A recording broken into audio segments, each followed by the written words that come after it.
অতএব তোমরা 4 মাস জমিনে ঘুরে বেড়াতে পারো, তবে জেনে রাখবে তোমরা আল্লাহকে অপরাধ করতে পারবে না। আর অবিশ্বাসীদের আল্লাহ লাঞ্ছিত করবেন। আল কোরআন সূরা তাওবা আয়াত 2।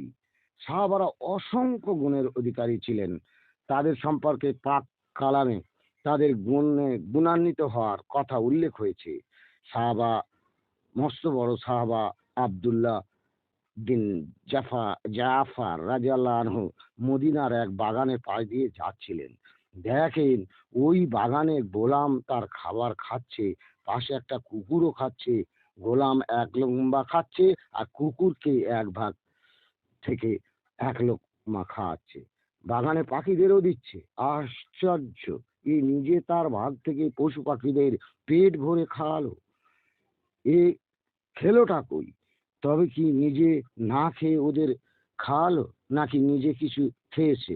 না, লোকটার খাবারে আল্লাহ বরকত দিয়েছে। আব্দুল্লাহ রাদিয়াল্লাহু আনহু বললেন, এই বেটা, তুই খেলিটা কই? গোলাম বলল, আল্লাহ আমাকে পেট ভরে খাইয়েছেন। এই আমার পেট দেখুন ভরে গেছে। দেখে পেটে কিছু নাই। এই বেটা, তোর পেটে তো কিছুই নাই। গোলাম বলল, আমি চাষ বেটা, খাই খুব, কিন্তু পেট বড় হয় না। দূর বেটা, বলে চলে যাওয়ার সময় ভাবছেন, এই ফল ফলাদির বাগ বাগিচাটা যদি গোলামের নামে কিনে দিই, সেই অর্থ দিয়ে গোলাম পশু পক্ষীদের খাওয়াতে পারবে, নিজে ভালো খেতেও পারবে। তিনি ছিলেন অত্যন্ত ধনী মানুষ। খবর নিয়ে বাগানের মালিকের সঙ্গে দেখা করেন। সমস্ত বাগান গোলামের নামে কিনে দিলেন।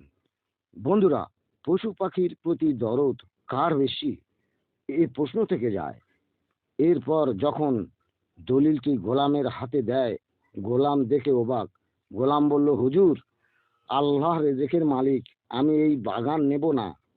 এটি একটি কলম নিয়ে দলিলের পেছনে অবুঝ লিখে দিল। বলল, হুজুর, আমি এই দলিল ওসমানের ওয়ারিশগণকে ওয়ারিসান লিখে ওয়াকাফ করে দিলাম। আব্দুল্লাহ রাদিয়াল্লাহু আনহু হতভম্ব। বললেন, এই কমবক, আমাকে হুজুর বলবি না, আজ থেকে তুই আমার হুজুর।